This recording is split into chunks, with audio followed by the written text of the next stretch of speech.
personal statement, whatever it is that you apply with, it really has to reflect your personal experience and your journey. Which website or portal did you apply through? You walk into these education summits, I suppose they're called, where a lot of the employers come over. We want somebody who is willing to go on a journey and be moulded.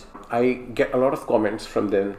What do they need to teach English? You don't have to come out here with this idea of a perfect... Hello everybody, welcome to Strings and Strokes. Today's podcast is really special because we do not have only a teacher giving us an interview, but he is a part of SLT, which stands for Senior Leadership Team. He's also involved in recruitment process. He is also a quality assurer of teaching and learning. He's from UK and he has shared such valuable information with us that you can take away from this podcast. You will get a perspective of what a recruiter looks for, what are the kind of questions that you should ask in an interview, especially that one last question when the recruiter asks you, is there any question that you would like to ask us? And then what you should say. Instead of asking when are you going to revert back or what my package looks like or what the offer will look like. These are the questions that he mentioned you should ask, and which was actually a great learning for me as well. So, without any further ado, let's get this started.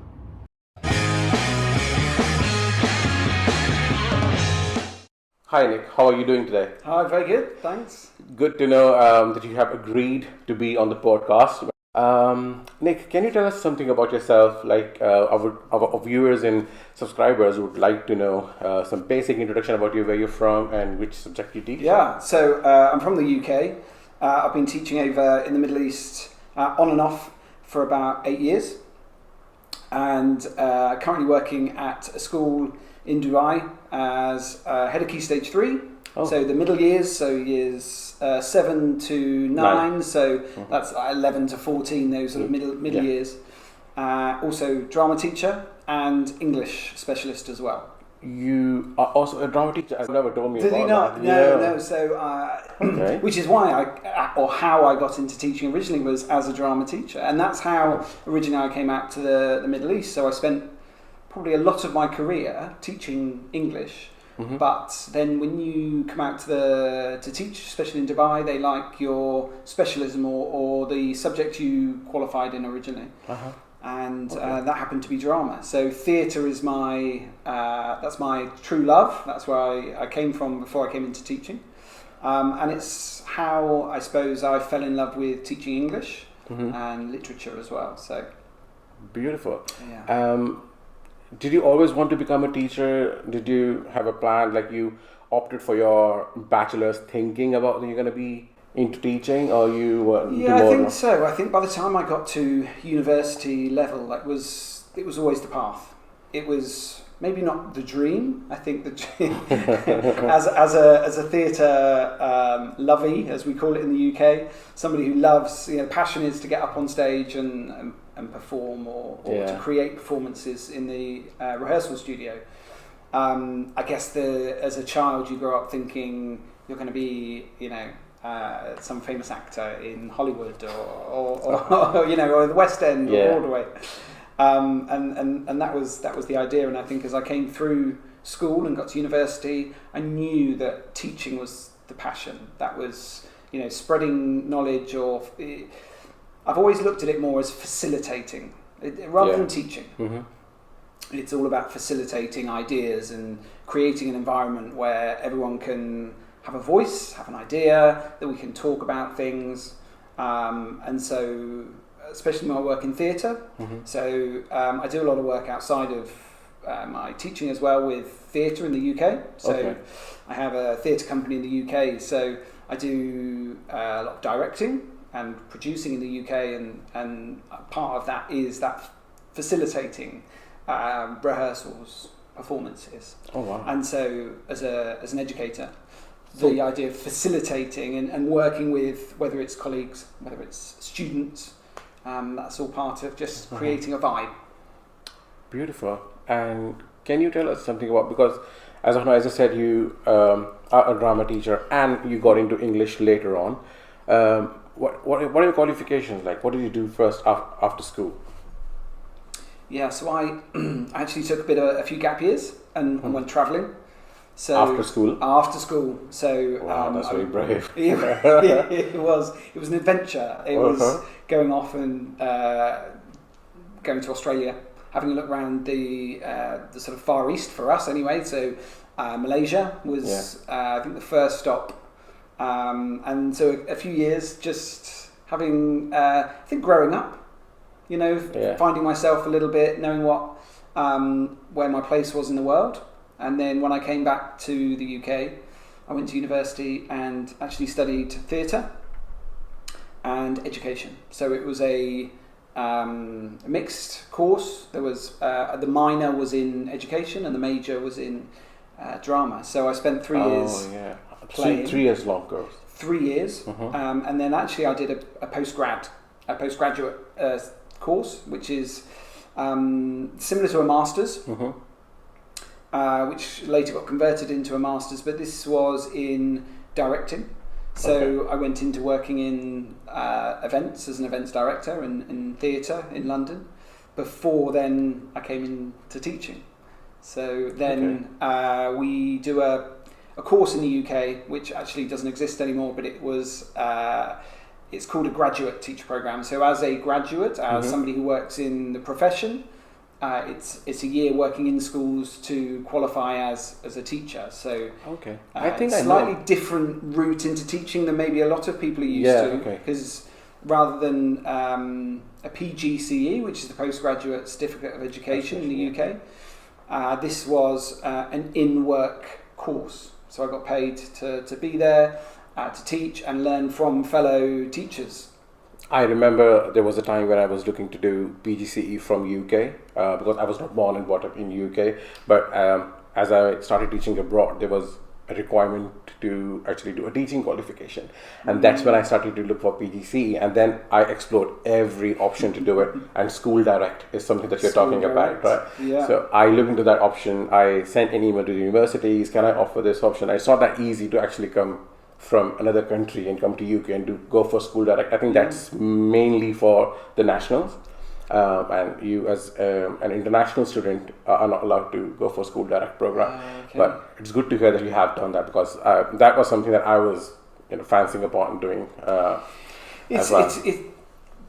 It's all about experience. In my experience anyway, is about experience. It's about being in the classroom. And you need to learn how to talk to people. You need to learn how to talk to the children, the students, to inspire them. And you can sit in a classroom all you like and learn about the theory of teaching.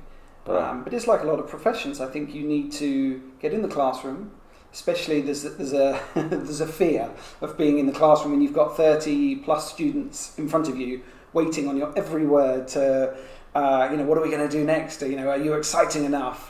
And in some schools it can be brutal. It can be hard, because if the students don't respect you, they're not going to do the work you want them to do. They'll do what they want to do. And I think we're finding that more and more, especially post-COVID. Having the students have got so much stimulation on their phones, online. Their life is all online, and it's constant. It's scrolling. It's 20 seconds here, 20 seconds there, and so it's hard as an educator to be in front of those students when they have an attention span of a gnat. and 30 seconds. Yeah, exactly. And it's like, well, unless you have got a spark, unless you've got some ideas that's going to engage and excite them in the classroom, you're going to lose them. And so it's becoming harder and harder, but slowly I think the classrooms are going to change. The students are way above us with their technology, with their way of learning, with AI. And we're finding that already in school. With the students will always push ahead with their innovation. And sometimes it takes us old teachers a little while to catch up. True that. I know I recently opened a TikTok channel, and I just spoke to a random student because, I'm doing karaoke now these days, end of year, so I just asked them their choice of song, and all the choices of songs that they gave me, they were all from TikTok trending videos. And I was like, do you watch a lot of TikTok? Their life actually evolves around TikTok. Every trend that TikTok follows, they are following that, and that's the kind of music they are listening to. Really? Even if it's Russian, even if it's like Portuguese music, they are listening to that. Yeah. And it all comes from TikTok trend. And So I need to get on TikTok because I've started doing, as part of my sort of well-being, my own personal holistic well-being, it's trying to find new things to challenge me. And one of these things was singing. So I thought I'd go back, and I joined a choir whilst I was in Dubai, because I thought, well, I need something that's going to lift me during the week. Yeah. And what better than to sing? Yeah. When you move to Dubai, it can be very, very lonely. So you always have to find your tribe. You have to find different things to do. And over the years, I've done lots of different things. And this year for me was singing. Yeah. And so I've joined a choir. Every week we go for a few hours and sing with lots of different people from different walks of life. Lots of pop songs, and it's great. And I do it on a Monday, and Mondays are always hard for me as a pastoral lead. They seem to be just very, very busy. And so at the end of the day, it's my switch off. It's my thing. And it's nice to have these things. But we, with Garv, who was on the podcast before, we went on a Wednesday night, we found a karaoke quiz. You must come and join us. You must come and join us. 100%. I would love to. It's great fun. So, there's lots of music questions, but they get us on stage and they do some karaoke, and maybe then you've got to answer some pop trivia questions or guess the song, guess the artist. Oh, wow. Nice. Great fun. So I need to get on TikTok to find the next karaoke song I need to do. Yeah. Because I always run out of ideas very quickly. That's really John Bon Jovi is always my favourite singer. Is it? Yeah. So I always go, that's one of the ones I go for, so I need to find something new. Amazing. So you said about your PGCE, so the course that you did for 3 years, and after your bachelor's, so that course enabled you with a teaching qualification, right? That was a teaching qualification, literally. Yeah, the school direct program. As a year's course, once you finish that course, that then gives you your qualification. Yeah. So your school's school-based, so the aim is hopefully there's a job for you at the end. But in the school I was in, there wasn't a job at the end of it, so I had to go off and find other jobs. So actually I did a bit of supply teaching in my first official year as a teacher. And that gave me insight to different schools, the confidence to go in and suddenly stand in front of a new class, teach a lesson that you don't know what you're teaching when you go into it. Yeah. So you have to think on your feet. You have to be brave, and you have to look like you know what you're doing, because the students will eat you up if you come 100%. Yeah, I can guarantee that. So I went from to my training in a Catholic school, quite a strict Catholic school. Then did some work in primary school. Actually, one of my postings was in a primary school. Then I went to secondary state school, really rough school, so I had to survive that for a few weeks. Then I went to a private school, so an independent private school in the UK, and taught there and did some supply. And then the head teacher called me into his wood-panelled library. He sat me down in front of this burning fire and said, "Right, so you want to teach?" I said, "Yes, please." And he said, "Fine." And we just started a conversation much like this, and we were talking about teaching and my experience. And it just so happened that at the time I was reading a fascinating book about the history of Africa, and about Livingstone's journey around Africa and the Congo and different... Anyway, and so I started talking to him about that. He said, "Oh, I've got the perfect job for you, Nick. Would you like to come and teach here? Would you like to come and teach English literature? And would you like to come and teach classical civilization?" So this is like Greek, Roman history, literature, teaching like some of the theatre, so the plays from the tragedies and the comedies. And I was just desperate for a job, and this was a beautiful private school, with all the perks that a lot of these schools have, with a golf course and cakes and meals and everything else. I said, yes, absolutely. I'd never taught, I didn't study classics at school, so I suddenly, having qualified as a drama teacher, went into this school having to teach A-level English literature and classical civilization. So some of these boys were incredibly intelligent and much quicker at me, and I had to study the day before each lesson. I had to plan the lesson, and then had to know all the context of the lessons I was teaching. It was hard, the first few years of teaching are especially hard, where you have to know your stuff. You have to pretend like you're a true professional, and so you end up wearing a disguise a lot of the time, and you're going home at night working hard, having to understand the course and then plan outstanding lessons. So that was my first couple of years, and taught there. It was a baptism of fire, being able to do all of that, but it was a lot of fun. We once I got past all the planning and I could hold my own, it was exciting, and we went on lots of journeys, and I suppose I planned the lessons to my strengths. We did a lot of exploration through drama and performance, so rather than sitting behind a desk with your books and studying and reading Shakespeare, whatever it might have been, we were getting up and moving the tables to the side of the classroom. And I remember the head teacher obviously coming around to see that my teaching was what it should be. And she just looked through the window and just, looked aghast and turned around and walked off. And we had a conversation the next day, and he said, I didn't want to come and disturb you, but the lesson looked amazing because you have the students engaged, because they were enjoying it. True. And that's what teaching needs to be. Now they can sit in front of a computer and they can use AI all they like to teach them maths and history and whatever it might be, but that's not what life is. Life is not sitting behind a computer screen. Correct. It's finding a passion for life. It's finding your place in the world.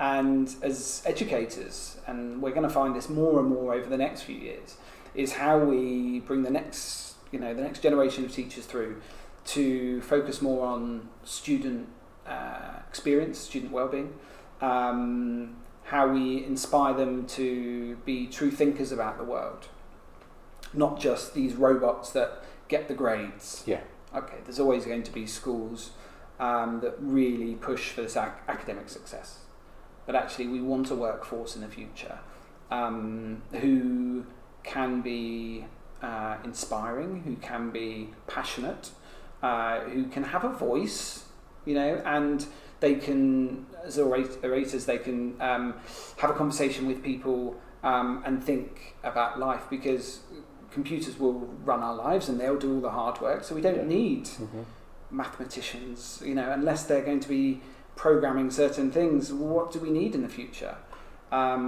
And that's going to be a question probably for the next generation, is what does that look like? And we, as in our time in the profession, we're going to be hopefully leading that, and that comes back to my idea of facilitating the work, because as a pastoral lead working with staff, I have to inspire them to listen to the students, to understand the students, and guide them. It's not about, right, you sit there and listen to me. Nobody wants that. We want the students to lead the learning, because when they can start assimilating ideas and they can build on their previous experience and they can do the teaching, or they can certainly do the experimentation, that's when you're winning. That's when you've got students who can truly succeed. True that. I think the tutorials, knowledge is there online. You can ask ChatGPT, she'll give you, or here now, you'll get that information from ChatGPT. But as teachers, our role is to bring that knowledge into life, make real life connections, give them the practical, share stories with them, like how did that help us, so that they can make connection. And then knowledge will stay knowledge if you can't innovate with that. And you only will be able to innovate it if you can relate to the real life. If you can relate knowledge with the real life connection. And I think it's the storytelling, isn't it? And you must find this with music teaching. This ability to tell a story. And that's when you see a spark, that suddenly you see it in their eyes and they come alive, because you know that they are personally on a journey of excitement, that they can tell a story. Because yes, we can tell stories, but we want them to tell their own stories. And maybe get inspired, and then obviously when we share our stories, and they also feel very motivated to share theirs, and then the connection that you develop, the positive relationship that you develop with your students is like another level. I think that's probably how I got into teaching originally, was teachers like that, who, you know, they sort of rip up the rule book a little bit and they connect. Yeah. And every day I think I walk around school and try and get everyone to focus on relationships, because the minute you as an educator really engage with that child and you look at them in the eye and you get them and you understand and you listen to them, and vice versa, they listen to you and they've got that one-to-one relationship, that's when exciting things happen.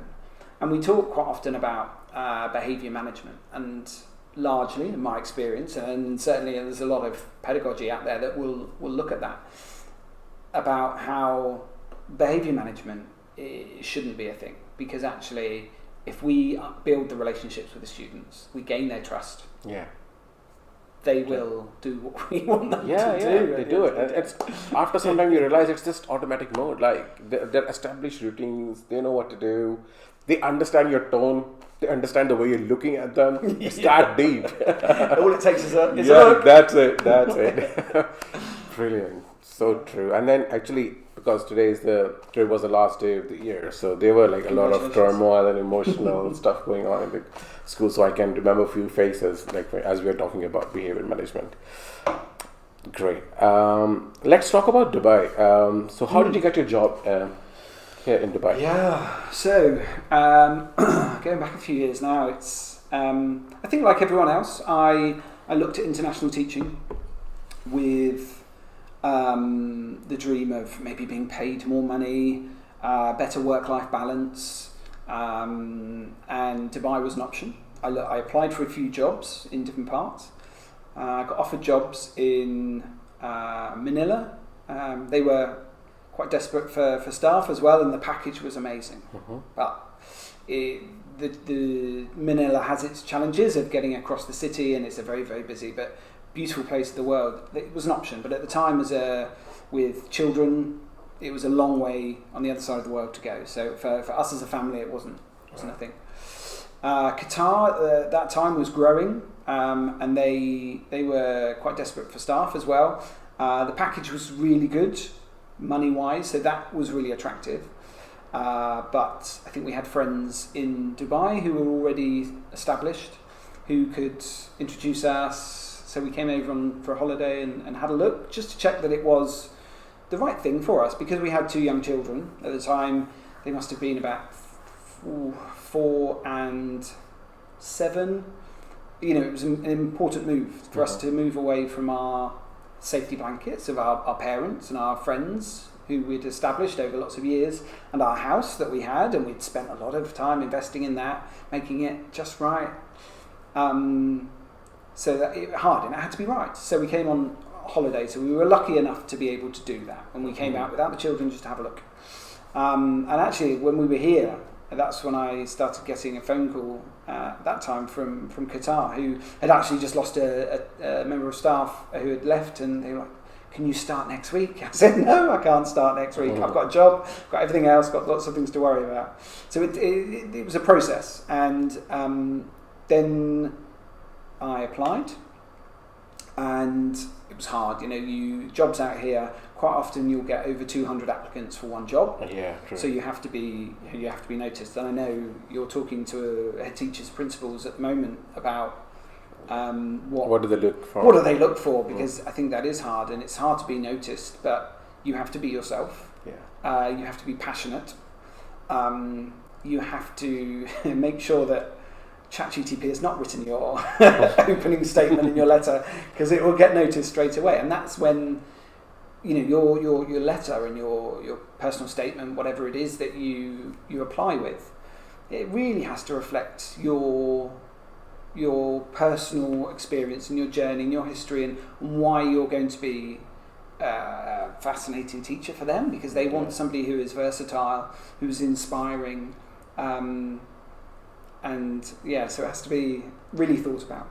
Yeah. And then I was lucky enough to get an interview in the UK. I can ask you something. Yep. Which website or portal did you apply through? So I went through TES. So TES.co.uk, I think it is. This is the fourth podcast that I'm doing with you. Everyone said TES. Originally it was the Times Educational Supplement. So in the old days, we're going back maybe 20 years, 15 years, it was a newspaper all in itself that was connected with the Times in the UK, the newspaper. And now it's all online, and there's resources on there, and there's blogs about teaching and different ideas. But there's jobs, and most people will put jobs on there. It's not every school. Some schools have their own platform, so it's worth looking around. I'm just trying to think which schools don't put on there. I think it's maybe it's North London Collegiate. You know, there's certain schools I think that don't put they're part of a bigger network, so they have their own platform. Yeah. So it's worth looking around because you don't just want to rely on the one website. But TES is a good starting point, and you can upload your CV and all your details, and then actually it will match jobs to your experience and your subject. But you need to keep an eye, and maybe every Friday it's updated with new jobs, and then you can have all your CV, everything's ready, and then you just tweak it for that school and that job. And then had an interview with thousands of other people. You know, you walk into these education summits, I suppose they're called, where a lot of the employers come over and they're seeing like a job fair. A job fair, that's probably a better name for it. And they're seeing a lot of people, and you literally have maybe 5, maybe 10 minutes to impress. Pitch yourself. Pitch yourself. And I was telling you a story earlier on actually about Alan Williamson, who's now CEO of Talim Schools, but at the time he was principal, I think he was at the time actually, of King's group out here in the UAE. And I remember going in feeling super nervous and probably messing up a lot of what I was saying. And anyway, and then he just said, just relax, Nick, just be yourself.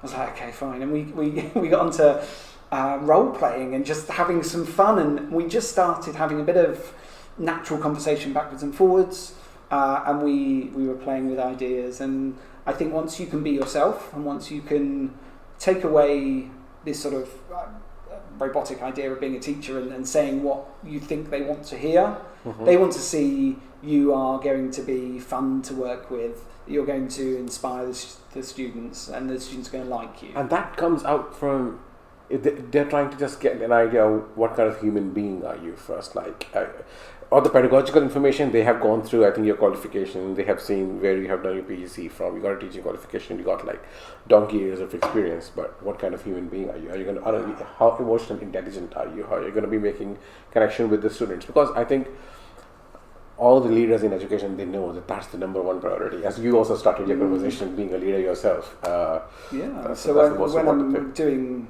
interviews, I'm looking for someone who I know doesn't necessarily take themselves too seriously.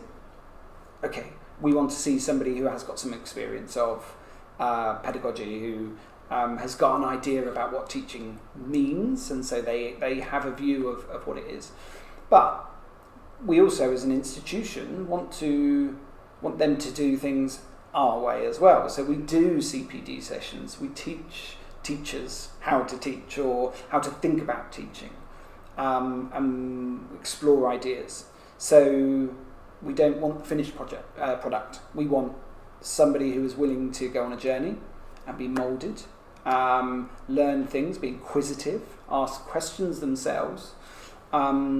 So I suppose my advice going into an interview would be, it's the end of an interview, okay, and they're going, okay, so have you got any questions for us?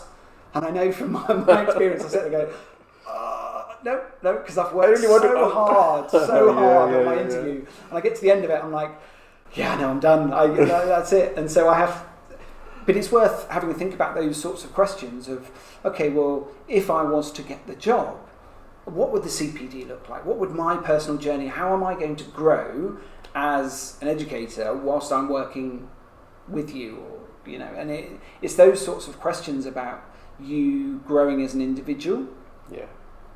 Not just maybe academically, but also like, okay, well, what's the staff dynamic like? What am I, on, I don't know, the first week, what am I likely to experience from the staff? Are there people that like to do similar things to me? Do you focus a lot on staff well-being? Do you organise activities because when you move away from your country of birth or from wherever you are in the world, quite often the staff around you are your family. Mm-hmm. They're the only people you have to rely on in that country. Right. If there's a problem, if you get sick, or if you've got questions. So you need to know that there's a positive staff dynamic, that there's a great community within the school that will help you if you need it. So maybe having those sorts of questions. Don't focus on the day-to-day teaching. You know what it's like to teach in the classroom. Yeah. You know what it's like to teach your subject. Yeah. So don't focus on that. Focus on your experience. And in 2 years' time, okay, what opportunities are there going to be for me to grow? That's really interesting. I think that is something for me to take away from this conversation. Thank you for that. I would like to ask you, feel free to say no if you don't want to answer this, because our viewers and subscribers are mainly from Asia. I get a lot of comments from them. What do they need to teach English? Have you ever talked with someone, some teacher from Asia, or a teacher who speaks English as their second language, but they are going to teach English in your department? So what does it look like? Do you face any challenges working with them, or you think that you have worked with some teachers that are equally good, and then any tips around that you would like to give them? Yeah. There's always high expectations in the Middle East. Certainly, we've got a parent base who are increasingly demanding for when it comes to the educational experience of their children. They pay the fees. They expect the best. Mm-hmm. I think what they want to know is that the students are. It comes back to being enthused, I suppose. I suppose my tips for coming over, especially as English as an additional language, is you don't have to have a perfect accent, and you don't have to have. I think it's okay to make mistakes, because that's part of the learning journey as well. And you'll find that the students out here, majority of them are have English as an additional language. Yeah. They're all learning. They're all on that journey. Right. Very different from primary to secondary, and it depends which school you are, and you'll find there's lots of different schools out here that focus on different areas, and that's, I think, increasing as well. We're finding more of the bigger education groups like GEMS and Talim and groups like this are broadening their offering for students, because parents don't necessarily want one box sort of fits all type learning. They want things that are slightly more bespoke or slightly different. We're seeing in the UAE schools, French curriculum schools opening, more Indian curriculum schools opening up, Chinese curriculum schools. There's more and more opportunities for different types of schools. I think the majority is still British curriculum, there's American curriculum, the GCSE or IGCSE, the baccalaureate offerings. But I think over the next few years we're seeing a shift, quite a big shift to different styles.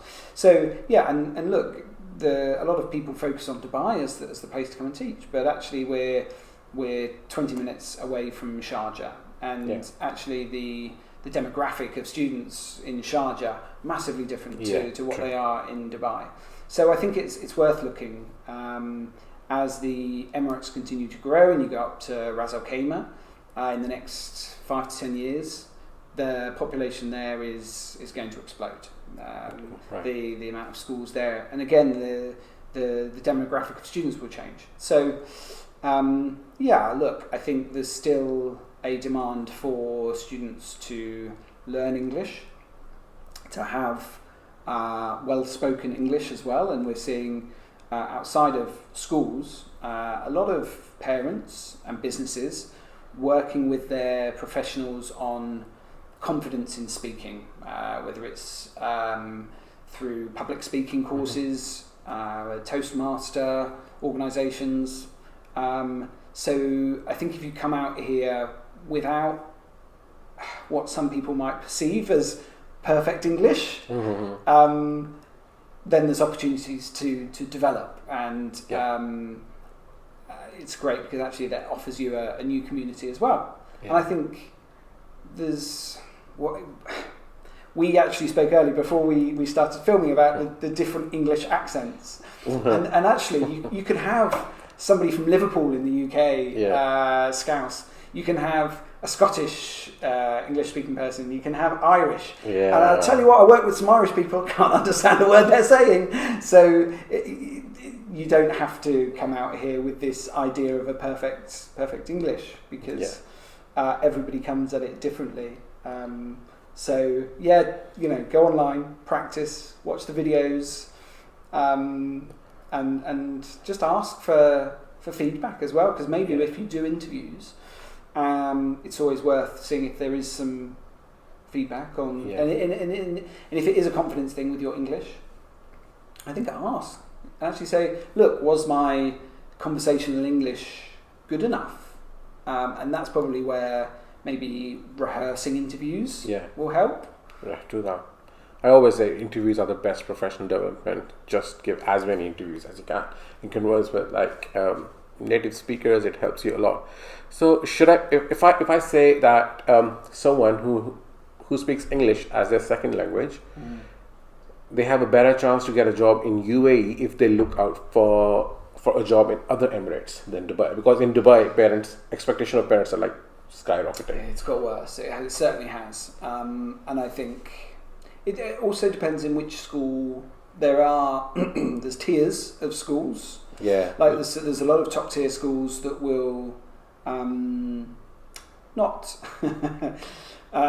not necessarily admit it, but they definitely want a certain standard. So fine. But that shouldn't put you off applying.